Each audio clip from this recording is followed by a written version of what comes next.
I've been self-employed for over a decade, and being self-employed is freaking awesome. I absolutely love it. But at the same time, there are some things about being self-employed that can majorly suck. And today I want to talk about 5 things that simultaneously can be the best and the worst things about being self-employed. G'day there, welcome back to my channel. My name is Jess Van Den, and I do videos on how to have a thriving and profitable handmade business, like my own ethereal that I've been running since 2008, and also how to have a happy, healthy work from home lifestyle, because I have been working from home full time since 2010. Okay, so self-employment. Now, there's obviously lots of different ways to be self-employed, but there are some universal truths when it comes to self-employment as well. Number 1, you are the boss and you make all of the decisions about business and about life. What time do you wake up in the morning? What time do you start work? What work do you do? What days do you work on? What sort of work do you do? All of these decisions are now completely up to you. Nobody is telling you you have to be at, there's my watch, you have to be at the office at this time, or you have to log on at this time, you have to finish at that time, you have to work 5 days a week, you can only have holidays 4 weeks of the year at this time, and you have to get permission to do it, and can I get a half day here because I need to go to the doctor?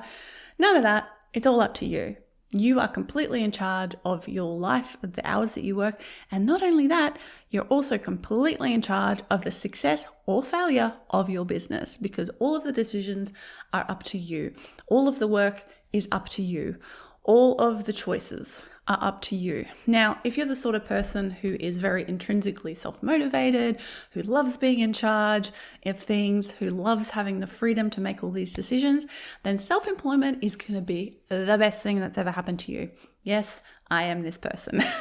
I love all of those things. I love having the freedom to do whatever I want, whenever I want to do it. At the same time, I also have structure in my work life and my life. They're the same thing, really. That means that my life is not a complete, it's not complete chaos. I did a video about that recently. I'll put a card to it up here if you want to watch that after you've watched this one.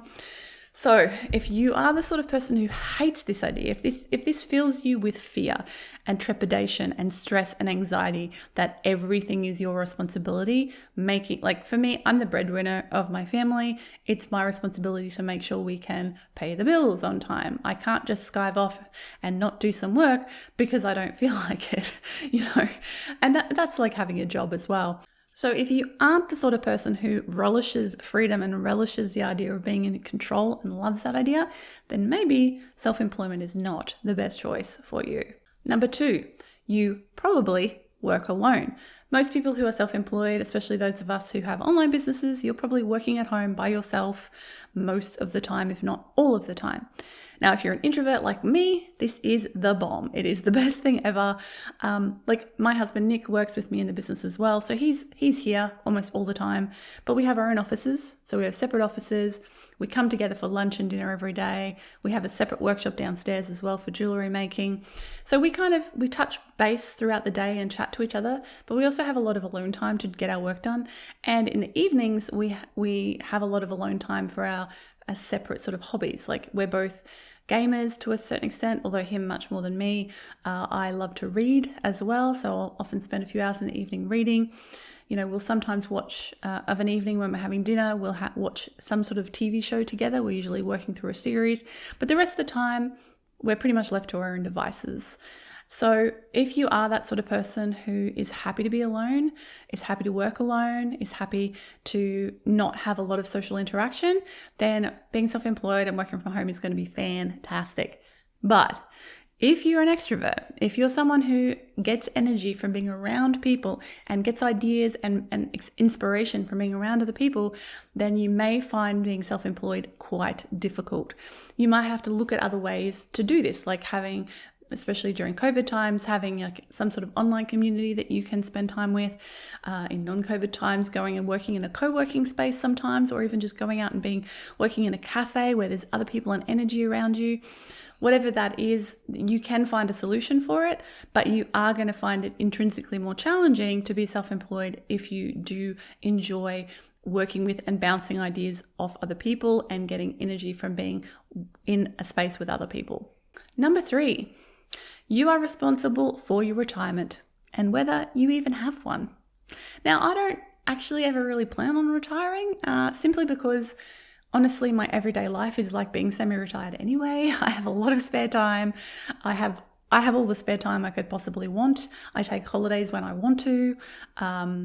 And the work I do, I find really fulfilling and enjoyable, and I like what I do, and it gives me something to do for the, during the day. Now, some people, when they retire, their life falls apart because they don't have that meaningful work in their life anymore. So, what's the point of retirement, right? The point, is it to, relax after having to work at a job you hate for 50 years?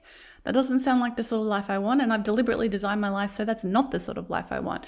For me, it's more of a case of I'll keep doing the work I'm doing until I don't want to be doing it anymore. And at the same time, I'm making sure that I have money set away and I'm saving money so that I can choose to retire, when I'm say 55 or 60 if I want to. But I'm not planning on necessarily completely retiring. I'm aware that, with the jewellery business, there may come a time where we're not as dexterous as we used to be. Our eyesight might not be what it used to be, so it might be really difficult to do a job like that. But with my other business, it's something I could still keep doing even later on. So just think about that, Are you ready to be completely 100% responsible for your retirement, for saving the money for your retirement, for deciding when it's going to happen, if it's going to happen? Are you in a position with your business right now that you can't see you ever retiring because you're not saving enough money? Then that's a problem. So this is a big one. Think about this now if you haven't already. I don't care how young or old you are, you need to start thinking about if and when you plan to retire, and if so, how are you putting money aside to make sure you can live comfortably when that time comes? Number 4, you determine how much money you make by the amount of work you do. So this is great in that if you're smart about it and you think about your business structure and you think about how much work you want to be doing, you have the power to make less money, more money, make money in different ways. And I love this. This is fantastic. For me, one of the things that was always frustrating and demoralizing when I had a normal job is that no matter how well I did my job, I earned the same amount of money.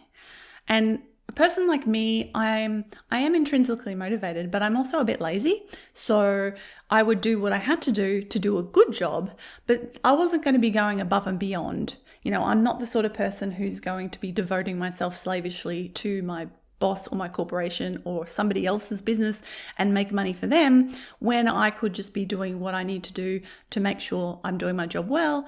And, you're not rewarding me for doing a really excellent above and beyond job. So why would I do the extra work? Because I've got other things I want to be doing with my life and my time, right?